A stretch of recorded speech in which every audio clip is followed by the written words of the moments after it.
it's Hello. me, Tiffany, with Seth. and we are here to talk about the restaurant that we just left. It's called the Ame Soeur. Ame Soeur. Ame Soeur. Ame Soeur.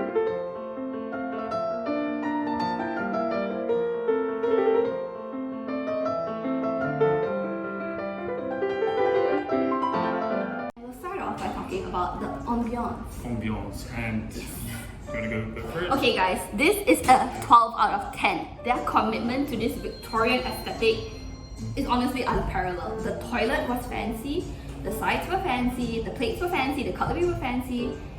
The look, like 12 out of 10. Yeah, exceedingly out of 10. They spared no expense in trying to create a nice ambiance. Yeah.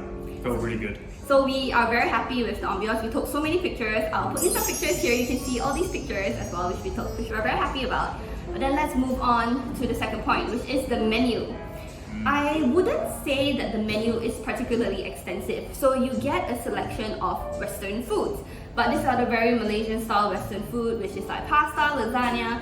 You don't get a range of like escargot, for example. You don't get I don't know, foie gras. You get really just the Malaysian style of Western food. This is like garlic bread and pasta and fries and yeah, that kind of food. Yeah, but they separate out the food and the drinks menu. The drinks menu is pretty extensive. Yeah. Yeah, and I'd say just looking around at what other people were having, it was mainly the drinks. So apart from their specialty coffee, which is what we tried, they have a selection of teas, they've got milkshakes, your full suite of coffee as well, and I think that's probably what people come here for. You get a kakuri.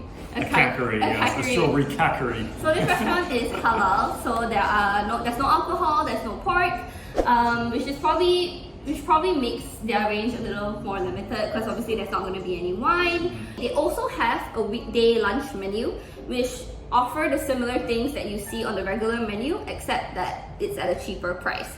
So that exists as well. But let's talk about the food itself. One of the highlights of our meal was definitely the Belgian coffee. So that came in a really fancy apparatus, and it's apparently a siphon brewer. How it works is that there is coffee in one side and water in another, with heat source placed beneath the water. The water pressure then builds up, causing the water to heat up and enter the chamber with the coffee, where the coffee begins to brew. And once brewing time is achieved, the heat source is cut, and the imbalance of pressure in the lower chamber causes the brewed coffee to flow back down. And that's how we got our cup. Pretty cool, huh? We thought it was pretty yummy, and I would say that if you came here, this is definitely something to consider getting, because it is quite an experience and it was only 22 ringgit. Seth and I were pretty full by the time we got around to coming here to eat. So we only ordered one dish and one dessert. However, we felt like it's still good to kind of record this experience because I don't think I'll be coming back. Let me explain a little more. So in terms of the food itself, we got a chicken lasagna. What do you think of the lasagna? It was subpar. Parts of it were quite nice. The tomato sauce it was with tasted quite good. And when you had it together, at parts it was quite good, but overall like, it was nothing special. It's the kind of quite good that like if you're in the school cafeteria and you're trying to find something to eat, and then you're craving a lasagna, that's what you get. I don't know whether you can go very high class, high value with a lasagna in general. Like I'm not sure what I was expecting, but I think if we're just looking at ordering a dish here, I would say I'm not impressed. The food arrived with the bottom layer of the pasta uncooked. It was almost raw. Our lasagna had slightly raw pasta at the bottom. Like you can taste the bite to it. That's not normal. So then we alerted the staff who that guy actually. Yeah, we alerted that guy. Yeah, very helpfully, they warmed it back up. Yeah, but then I mean it depends whether you view it as if your food is raw, whether you should get a new plate, or I mean not raw, it's uncooked pasta. So whether you want a new plate or you want it to be heated up. In this case, they stuffed it into the oven and it came out, and instead of being cooked, it just came out a little crispy, which is fine. So the lasagna itself was 30 ringgit, and what you're really paying for is the experience, because I remember in high school I used to have a lasagna dish for 6 ringgit that I felt tasted better than the one today. Okay, and then the cake. The cake, okay, I was hopeful. We saw a lemon meringue cheesecake and it looked quite nice. The meringue on top was a very nice color, you know, suitably charred. It came in a very beautiful plate. And you had the lemon curd. You had the lemon curd, you had the cheesecake, and then you had the crust. Yeah. Guys, it was terrible. I wouldn't go as far to say as it was terrible. I thought it was okay. The base tasted quite nice, and I like the more soury, lemony flavor, which maybe you didn't. Okay, the reason why I'm saying it's terrible is because I don't think I have ever left a dessert unfinished, but I left this dessert unfinished. Like there was a significant chunk that we left on the table because I just felt like it was not worth eating. Yeah, that cream cheese or whatever it was. The cheesecake itself was really bad. The texture was weird. It tasted like a mix of gelatin and butter, which, yeah, I don't know. I mean, you could eat the crust. Like Seth mentioned, the crust is pretty nice, but as a whole, was that a great dessert? No. Would I recommend like the dessert to anyone?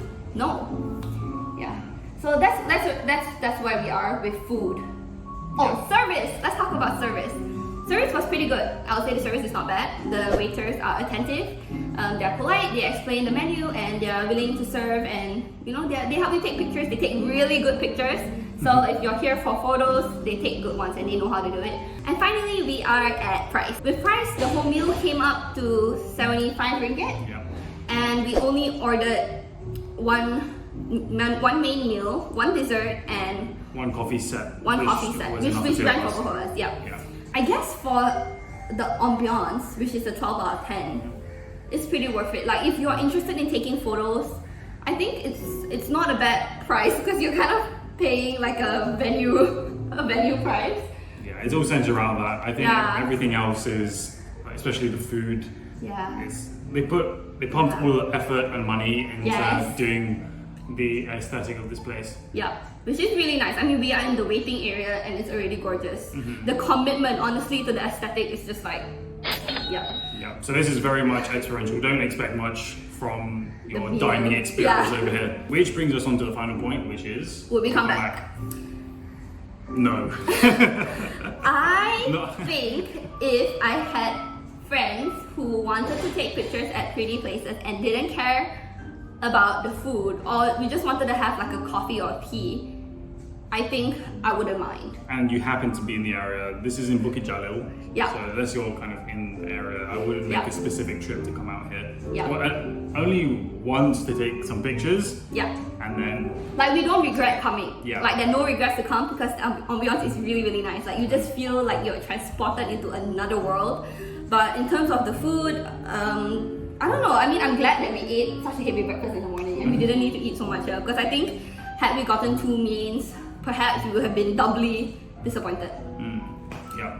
So that's it. Thank you guys for watching. Please subscribe for more content. We are very happy to visit places, and if you want us to go somewhere that you would like us to try, please let us know in the comments. Like and subscribe. Thank you so much. Bye.